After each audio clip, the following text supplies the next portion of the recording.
میں ترمیم کر سکتے ہیں تو کریں اور اس کے بعد فوجی عدالتیں لگائیں، جیسا 2015 میں ہوا۔ اس کے بغیر فوجی عدالتیں سویلینز کو ٹرائی نہیں کر سکتی۔ اب اگر فوجی عدالت میں آپ دیکھیں گے تو کرنل صاحب بیٹھے ہوں گے، کرنل صاحب کو جو حکم آئے گا اوپر سے ان کا تو تربیت ہی ایسی ہے کہ انہوں نے اس حکم کو ماننا ہے، ان کی تو تربیت ہی ایسی ہے، تو وہ انڈیپینڈنٹ ہو ہی نہیں سکتے۔ اس وقت ہو رہی ہے بلا کا یہ ظلم ہے کہ عدالتیں رہا کرتی ہیں ایک قیدی کو، وہ باہر نکلتا ہے اور اس کو پکڑ کے پھر اندر ڈال دیں۔ یہ ایک بالکل گھناؤنا مذاق ہے آئین کے ساتھ، لیکن صرف آئین کے ساتھ نہیں، یہ لگتا ہے، محسوس ہوتا ہے کہ کچھ فیصلہ ہو چکا ہے کہ عدالتوں کو بے توقیر کرنا، پاکستان کی سرزمین کو سرزمین بے آئین بنا دیا گیا۔ یہ جو 2-3 مقدمات ہیں قیدی نمبر 804 پہ، وہ ان کی حیثیت کیا ہے؟ من گھڑت نہیں ہے، یہ سائفر کی تصدیق کی ہے نیشنل سیکیورٹی کمیٹی نے، جس کی ایک دفعہ اس کی صدارت قیدی نمبر 804 نے کی ہے، اور دوسری دفعہ صدارت اس کی جناب محترم شہباز شریف صاحب نے بطور وزیر اعظم کی۔ ہماری غلامانہ ذہنیت دیکھیے کہ ہم کہتے ہیں مہاراج آپ دیکھ لیں، آپ اس سے قیدی نمبر 804 سے آپ نالاں تھے، اس سے آپ کو شکوے تھے، اس نے آپ کی بات نہیں مانی تھی۔ مہاراج ہم نے اس کو ہٹایا ہی نہیں، صرف ہم نے اس کو پنجرے میں بند کر دیا ہے۔ فوجی عدالتوں پہ ہمارا کیا موقف کیا ہے؟ فوجی عدالتوں پہ موقف یہ ہے بڑا سمپل، بڑا سادہ، کہ آئین میں ترمیم کے بغیر لگ ہی نہیں سکتی۔ آئین میں پہلے ترمیم کریں، جس طرح 2015 میں کی گئی تھی، جنوری 2015، 16 دسمبر 2014 کو سانحہ پشاور اے پی ایس پشاور ہوا تھا، تو فوجی عدالتوں کی ڈیمانڈ ہوئی تھی، میاں نواز شریف کی حکومت تھی، آئین میں ایک ترمیم لانی پڑی 2 سال کی مدت کے لیے کہ تاکہ فوجی عدالتیں لگ سکیں، کیونکہ اس سے ظاہر ہوا کہ اس ترمیم کے بغیر وہ رستہ نہیں ملتا تھا۔ آئین نے جو 2 سال کے لیے رستہ دیا، پھر 2 سال کے لیے مزید دے دیا، پر وہ 4 سال جو فوجی عدالتیں رہیں، ان کو یہ ہوا کہ ان میں جب پشاور ہائی کورٹ میں مقدمات پیش ہوئے تو ایک ہی دستخط سے چیف جسٹس اکرم سیٹھ صاحب نے 153، یہ رپورٹڈ کیس ہے، 153 سزا یافتہ مجرموں کو، فوجی عدالتوں سے سزا یافتہ کو ایک دستخط کے تحت فارغ کر دیا، بری کر دیا، اور ان کے 2 کیس ریمانڈ ہوئے پر ان کی سزائیں کالعدم ہو گئیں۔ کیونکہ 153 کے 153 جو مجرم کہلائے تھے، ان کے سب کے اقبالی بیان تھے۔ مجرم کیوں ٹھہرائے گئے؟ اقبالی بیان پر، اور اقبالی بیان ایک ہی مضمون تھا، اس میں حرف بحرف، لائن با لائن، میں یہ اقبال کرتا ہوں، اور وہ سارا اس بنیاد پہ ان کو سزائیں ہو گئی تھیں، اور اسی بنیاد پر چیف جسٹس اکرم سیٹھ صاحب نے وہ ساری سزائیں بیک جنبش قلم ختم کر دی۔ پلیز پراپر ریسپیکٹ جائے گی ریالیوں کی آوازیں۔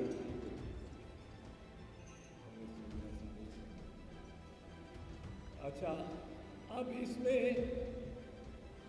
جو ہمارا موقف ہے वो ये है कि आप आइन में तरमीम कर सकते हैं तो करें और उसके बाद फौजी अदालतें लगाएं, जैसा 2015 में हुआ। उसके बगैर फौजी अदालतें सिविलियंस को ट्राई नहीं कर सकती। अब दिलचस्प बात यह है कि जो 2015 में उन फौजी अदालतों के बारे में सुप्रीम कोर्ट में मामला गया तो काजी फैज़ ईसा साहब, जस्टिस काजी फैज़ ईसा साहब ने ये फैसला दिया हमारे मौक़िफ़ से भी बढ़ के कि आइन के तहत ऐसी तरमीम भी नहीं की जा सकती आइन में जो फ़ौजी अदालतों के लिए गुंजाइश बनाए। आइन की तरमीम कर देने के बाद भी फ़ौजी अदालतें आइनी एतबार से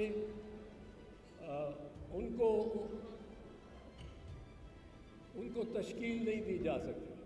और इसकी एक मैं छोटी सी लेकिन वाज़ेह सी मिसाल दे दूँ, फिर मैं फ़ौजी अदालतों से आगे जाऊँगा। सिर्फ एक मिसाल दे दूँ।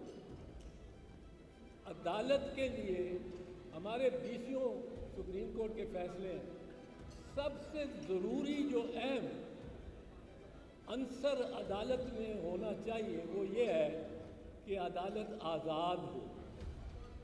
वो जो शख्स उस अदालत पे प्रिजाइड कर रहा है वो आज़ाद हो, उसका कोई स्टेक ना हो, उसका कोई उसको नफ़ा नुकसान का ख़तरा ना हो।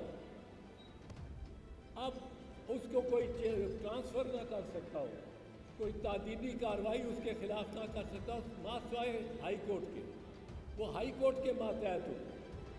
अब अगर फ़ौजी अदालत में आप देखेंगे तो कर्नल साहब बैठे होंगे, कर्नल साहब को जो हुक्म आएगा ऊपर से उनके तो तरबियत ही ऐसी है कि उन्होंने उस हुक्म को मानना है, उनकी तो तरबियत ही ऐसी, तो वो इंडिपेंडेंट हो ही नहीं सकते।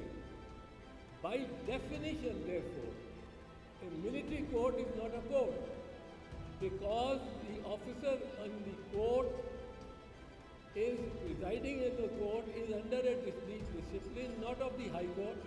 He may be transferred tomorrow from Lahore, where he is presiding over a military court, to Bawal Nagar or to Thatta, wherever there is a unit of the Pakistan Army. He can be transferred as a kind of punishment or a rap on the knuckles, ताकि दूसरा उसका जो उसके बाद आने वाला हो वो समझ जाए कि बात बड़े साहब की माननी पड़ेगी, वरना मेरा भी तबादला कहीं बलूचिस्तान में हो जाएगा। तो वो इंडिपेंडेंस का उसमें आंसर ही नहीं है बाय डेफिनेशन। दूसरी बात जो इस वक्त हो रही है, बला का ये जुल्म है कि अदालतें रिहा करती हैं एक कैदी को, वो बाहर निकलता है और उसको पकड़ के फिर अंदर डाल देते। 13 मरतबा शहरयार खान अफरीदी रिहा हुआ है और 14 मरतबा वो गिरफ्तार हुआ है। और इस तरह के दीगर इतने नाम हैं कि मैंने लेना शुरू करूं तो वो मेरी बात मैं जितना वक्त देना चाहता हूं आपका वो ख़त्म हो जाएगा, लेकिन नाम नहीं ख़त्म होगा। ये एक बिल्कुल घिनौना मजाक है आइन के साथ, लेकिन सिर्फ आइन के साथ नहीं, ये लगता है, महसूस होता है कि कुछ फैसला हो चुका है कि अदालतों को बेतौकील करना, बेवकार करना। जज कहता है इसको आपने कोई गिरफ्तार नहीं करना, किसी और एजेंसी ने भी नहीं गिरफ्तार करना, किसी ने इसको पास नहीं जाना, और अगर आपने गिरफ्तार करना है तो पहले हमारे पास आएंगे, हमें दिखाएंगे FIR, और हम वो निकलता नहीं, दहलीज से पाँव बाहर रखता नहीं परवेज़ इलाही के एक और केस में, उसको पकड़ के ले जाते हैं। तो अदालतों को बेतौकील करने का, बेवकार करने का ये एक अमल है जिसमें मैं समझता हूँ कि जिस कदर मौक़े साबिक़ चीफ जस्टिस साहब उमरता बंदयाल साहब को मिले, उन्होंने उनसे कुछ हासिल नहीं किया। वरना जिस तरह ये मजमा लेके, जलूस लेके, कंटेनर लेके सुप्रीम कोर्ट के बाहर खड़े होकर और जिस तरह उन्होंने नारे लगाए, और अपनी गवर्नमेंट थी उनकी अपनी गवर्नमेंट थी, उसमें ही नारे लगाए और उनको बाकायदा, मैं उन अल्फाज नहीं लेना चाहता, क्या वो नेट पे है, वीडियो रिकॉर्डेड है, गालियां आप समझ लें बिल्कुल दी। लेकिन सुप्रीम कोर्ट ने खबर नहीं क्यों इतनी दरगुजर से काम लिया कि वो इतने पुरएतमाद हो गए कि उन्होंने, सुप्रीम कोर्ट ने हुक्म दिया कि 14 मई को इलेक्शन कराओ, लेकिन वो कहते हैं जी हमने नहीं कराने, 14 मई को नहीं। 14 मई क्या है? एक ये लाइन चल गई कि जब हम इस अदालत को ही नहीं मानते तो इसके फैसले को कैसे मानें। अब इस तरह तो काम नहीं चलते, इस तरह तो आइन नहीं चलता। पाकिस्तान की सरजमीन को सरजमीन बेआइन बना दिया गया। It is a country without a constitution. जिस तरह इसको फ्लाउट किया जा रहा है, इसका खिलवाड़ बनाया जा रहा है आइन का, और सितम ज़रीफ़ी ये है औरिया साहब कि ये 50वीं सालगिरह है, आइन की 50वीं सालगिरह से हम गुजरे। 1973 का 2023 में 50वीं सालगिरह थी, 11 अगस्त और 14 अगस्त, एक दिन पास हुई, दूसरे दिन ये दूसरी तारीख पे दस्तखत हुए, और उस आइन की 50वीं सालगिरह पे हमने उसको चिथड़े कर दिए। अब एक दो बातें मुझे यहाँ दोस्तों ने कहा है कि आप ज़रा बता दें, वो मैं बताना चाहता हूँ। ये जो 2-3 मुकदमात हैं कैदी नंबर 804 पे, वो उनकी हैयत क्या है?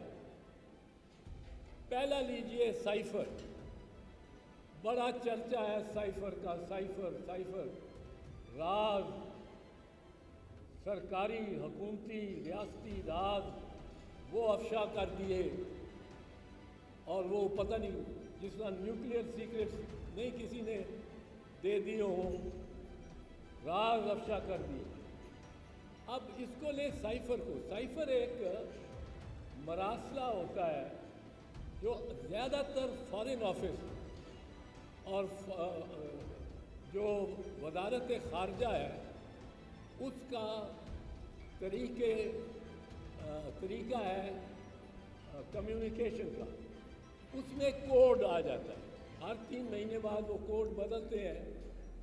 अगर तो बहुत ही सीक्रेट हो तो इंस्ट्रक्शन ये हैं फॉरेन ऑफिस की, SOPs ये हैं कि उनको आप वो ख़त अपने हाथ से लिख के किसी से शेयर न करें, वो साइफर का कोड सामने रखें, और अगर जी की जगह लेट से L आना है या M की जगह T आना है, या शमशाद साहब बहुत बेहतर बता सकेंगे, अगर तो इन्होंने फॉर इंस्टेंस शमशाद साहब को कोई चीन का सदर बुला के कोई ख़ास बात कहता है कान में और इन्होंने पहुंचानी है, तो ये अपने हाथ से लिखेंगे, मशीन से टाइप भी नहीं होगा, बीच में वो टाइपिस्ट भी नहीं आएगा, स्टेनो भी नहीं आएगा। अब ये वैसा साइफर नहीं था, इसमें कोई ऐसी सेंसिटिव बात उस तरह नहीं थी। इसमें ये था कि डोनाल्ड लू एक बड़ा सफारतकार, अमेरिका का सीनियर सफारतकार, उसने पैगाम दिया वज़ीर आज़म को या अपोजिशन को कि अगर आप तो इसको प्राइम मिनिस्टर को हटा देते हैं तो हम आपके साथ, हम आपके गुनाह माफ़ कर देंगे, लेकिन अगर नहीं हटाते तो फिर हमारे साथ से कोई तवक्को ना रखिए। अब ये बात या तो हमने कहा हो कि ये मन घड़त है, ये मन घड़त है, मन घड़त नहीं है, ये साइफर की तस्दीक की है نیشنل سیکیورٹی کمیٹی نے، جس کی ایک دفعہ اس کی صدارت قیدی نمبر 804 نے کی ہے، اور دوسری دفعہ صدارت اس کی جناب محترم شہباز شریف صاحب نے بطور وزیر اعظم کی. دونوں دفعہ سائفر کو درست تسلیم کیا گیا ہے. دونوں دفعہ یہ ہدایت کی گئی ہے فارن آفس کو کہ امریکہ کو سے احتجاج کرو، یعنی ڈی مارش کو کرو. اب اگر یہ سائفر، اس کا مطلب ہے جو سائفر میں پیغام ہے اور جو مندرجات ہیں سائفر کے، وہ درست ہے. اگر وہ درست ہے تو یہ میں پہلے بھی کہہ چکا ہوں ٹیلی ویژن کو کہ ہمارا کیا اخلاق ہے، اس کے بعد ہمارا کیا رد عمل ہے جب ہمیں یہ پیغام ملتا ہے کہ اپنے وزیر اعظم کو ہٹا دو، نو کانفیڈنس موشن پاس کرو اور ہٹا دو، اور ورنہ ہم اچھے سلوک نہیں آپ سے کریں گے، اچھا سلوک. اب ہم ہٹا دیتے ہیں. ہماری غلامانہ ذہنیت دیکھیے کہ ہم کہتے ہیں مہاراج آپ دیکھ لیں، آپ اس سے قیدی نمبر 804 سے آپ نالاں تھے، اس سے آپ کو شکوے تھے، اس نے آپ کی بات نہیں مانی تھی. مہاراج ہم نے اس کو ہٹایا ہی نہیں، صرف ہم نے اس کو پنجرے میں بند کر دیا ہے. ہم نے اس پہ کیمرے لگا دیے ہیں. ہم نے اس کو، اس کی بیت الخلاء اور اس کے بستر کے درمیان کوئی اسپیس ہی نہیں چھوڑی. آپ نے تو کہا تھا کہ ایک تھپڑ مارو اس کو، ہم اس کا سر قلم کر کے لے آئے. اب بلوچ صاحب، اس سے کیا پاکستان کی کوئی عزت بڑھتی ہے؟ کیس میں بھی کچھ نہیں. اس کی ایک آخری بات بتا دوں، اس کی وجہ یہ ہے آئین کے تحت ڈی کلاسیفیکیشن کرنے کی جو سینسٹیو انفارمیشن ہے کہ ایک ہی اتھارٹی ہے. کون یہ فیصلہ کر سکتا ہے کہ یہ میرے ہاتھ میں جو سائفر ہے یہ میں ساری قوم کو دکھا دوں یا صرف 5-6 وزیروں کو دکھاؤں، ان سے مشورہ کروں؟ کون یہ فیصلہ کرنے والا ہے؟ اگر آپ حلف نامے دیکھیں آئین کے تحت جو حلف نامے ہیں وزیر اعظم کا اور وزرائے وفاقی وزراء کا، تو وہ سول اتھارٹی وزیر اعظم پاکستان کی. اب جو شخص یہ اتھارٹی ایکسرسائز کر سکتا ہے، جو حبیب صاحب یہ اتھارٹی ایکسرسائز کر سکتا ہے کہ میں اس کو، یہ ایک بڑا تھریٹ آ گئی ہے ایک سپر طاقت سے، میں اپنی قوم کو اعتماد میں لوں، وہ آ جا کے سائفر بند، سائفر کیا وہ پڑھ دیتا سارا سائفر بھی قیدی نمبر 804، تو اس پہ جرم نہیں بنتا تھا. سرے سے بنتا ہی نہیں، سرے سے بنتا ہی نہیں، بیکاز اس کی اتھارٹی ہے. اور اس کے اوتھ میں اس نے اوتھ ہی یہ لیا ہوا ہے کہ میں کوئی ایسے معاملات جو میری اطلاع میں آئیں گے اور وہ جو حساس ہوں گے ان کو افشا نہیں کروں گا، ما سوائے جب میں سمجھوں کہ ضروری ہے. اب اس میں وہ اگر ضروری سمجھتا ہے تو بات ختم ہو گئی. دوسری بات، توشہ خانہ. توشہ خانہ کے بارے میں یہاں وکلاء بھی بیٹھے ہوئے ہیں، میں آپ کو عرض کروں گا.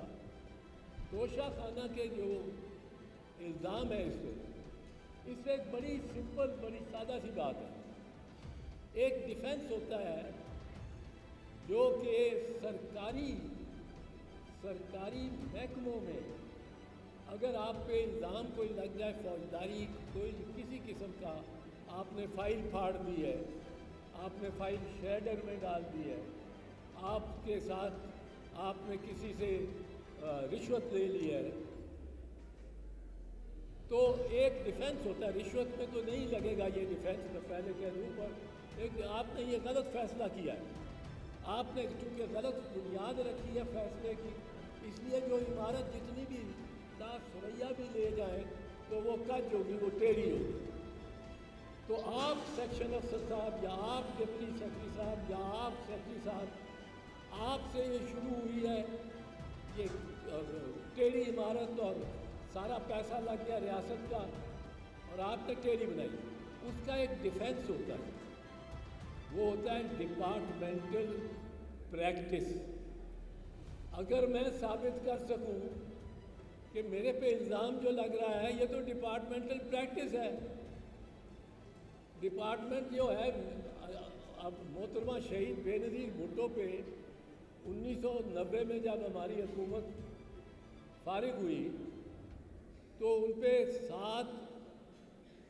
सात रेफरेंसेस फाइल की गई फौजदारी। उनमें एक थी कि सीक्रेट फंड, खुफिया फंड जो है रियासत का, उसको वो इस्तेमाल करती रही ऐसे मकासद के लिए जो मकासद खुफिया फंड के लिए नहीं थे। अब खुफिया फंड्स के उस वक्त कोई रूल्स नहीं थे, बाद में बनाए हैं, पर उस वक्त कोई रूल्स नहीं थे। ये मैं बात कर रहा हूँ 1990 से लेके 1993 तक ट्रायल चलता रहा। मैं वकील था, मैंने डिपार्टमेंटल प्रैक्टिस का डिफेंस लिया। वो जस्टिस राशिद अजीज़ खान ने मान लिया ये ले सकते हैं। रिकॉर्ड तो सीक्रेट फंड्स का रिकॉर्ड कि किस किस को पैसे गए हुए हैं और किस किस के हुक्म पे गए हैं और क्या क्या उस पर डॉक्यूमेंटेशन दस्तावेजी कार्रवाई क्या हुई है, उसके बहुत सी मिसालें निकली।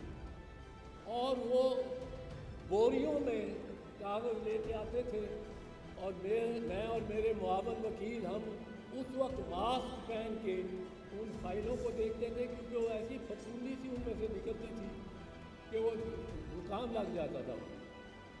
अब उसमें हमने सैकड़ों क्या हज़ारों देखे एंट्री। ज़ियाउल हक गोल्फ खेल रहे हैं क्वेटा में, और क्वेटा में कैडी की फ़ी होती है 50 रुपये या 100 रुपया, बड़ी कोई इनायत करे तो 100 रुपया दे दिया कैडी ने, जिसने बस्ता उठा के साथ साथ आके चलता है। ज़ियाउल हक के हुक्म में कोई ज़ियाउल हक के दस्तखत नहीं, कोई कुछ नहीं, 50,000 दे दिया गया कैदी। इतने खुश हुए ज़िया साहब अपनी गेम पे। पीर पगाड़ा साहब के टिकट, लंदन से आने जाने के, होटलों में रिहाइश, ये सब और बहुत से और। तो हमने कहा ये डिपार्टमेंटल प्रैक्टिस है। अब अगर आप डिपार्टमेंटल प्रैक्टिस तोशा खाना में देखेंगे तो शौकत अजीज़ का ऐड भी देखना पड़ेगा, ज़फ़रुल्लाह जमाली का ऐड भी देखना पड़ेगा, अलगरज के और भी बहुत सारे ऐड देखने पड़ेंगे। आप समझ ही गए। तो उनमें क्या किस तरह क्या कैदी नंबर 804 ने कोई डिपार्टमेंटल प्रैक्टिस से कोई इनहराफ किया है कि ये डिपार्टमेंटल प्रैक्टिस ही हुई है कि आप तोशा खाना से गुजरते हुए आपने कहा है कि ये घड़ी ले लो, मिलिट्री सेक्रेटरी को कहा है, और ये कलम ले लो, और उन्होंने सारी कार्रवाई फिर मिलिट्री सेक्रेटरी ने की है। और मेरे इल्म में है कि कैदी नंबर 804 ने अपने साबिक मिलिट्री सेक्रेटरी को अदालती गवाह बुलाने की दरख्वास्त दे रखी है, कोर्ट विटनेस, क्योंकि खुद तो नहीं बुला सकते, अब वो मेजर जनरल हो गए तब ब्रिगेडियर से, ताकि वो बताएं कि किस अंदाज से ये चीज़ें ली जाती थी। और बेचने पे तो मोहतरमा मरियम नवाज, उन्होंने BMW कार ली भी और बेच भी दी। तीसरा मुख्तसरन केस है 192 मिलियन पाउंड का। मुख्तसरन अर्ज करूँ, 192 million pound as a suspicious transaction UK financial crimes committee ने उसको देखा। वो मलिक रियाज के नाम से था, लेकिन उसमें हुसैन नवाज़ के भी कोई 43 मिलियन पाउंड जो एक प्रॉपर्टी थी हाइड पार्क 1 से मुतल्लिक था, उसके बाद वो क्लियर कर दिया क्राइम एजेंसी ने, जिस पे आपको याद होगा कि शहबाज शरीफ साहब ने बड़ा अल्हम्दुलिल्लाह अल्हम्दुलिल्लाह अल्हम्दुलिल्लाह कहा, बड़ा चर्चा किया कि हम बरी हो गए। वो पैसा उसके पास ही जाना था जिसके नाम पे था जब सस्पिशियस ट्रांजैक्शन डिक्लेयर किया, और वो मलिक रियाज साहब उसके अपने अकाउंट में सुप्रीम कोर्ट के पास जो एक एस्क्रो अकाउंट में वो चला गया। अब इसके बाद और लंबी कहानी कोई नहीं है। तो मैं ये अर्ज़ करना चाह रहा हूँ आखिर में कि ये जो मैंने बातें की हैं, मैं ये सिर्फ चाहता हूँ कि आप भी और दूसरे लोग भी ये इन जो इल्ज़ामात हैं इनको देखें और ये आप सर्कुलेट करें। रही बात वकला और अदालतों की, वकला अपना लोहा पहले भी मनवा चुके हैं और इंशाअल्लाह आइंदा भी मनवाएंगे, क्योंकि वकला हमा वक्त आइन के साथ और कानून के साथ और उन सब सियासी कारकुनों के साथ वो किसी भी जमात से ताल्लुक़ रखते हों जो रियासती जबर और रियासती इंतकामी कार्रवाइयों के निशाना बन रहे हैं। और वकला इस मरतबा भी अगर साबिक चीफ जस्टिस उमर अता बंदयाल साहब ने एक फ़ैसला कर ही दिया होता, मैंने उनको बाद में कहा, एक फ़ैसला आप करते तो 10वीं पीढ़ी जो आपकी 10वीं पीढ़ी जो होती उसने आपको ये मौका ये तकदीर ने मौका दिया था कि आपकी 10वीं पीढ़ी कहती असी बंदयाली हुन्ने आ ते साडा वडका उमर सी।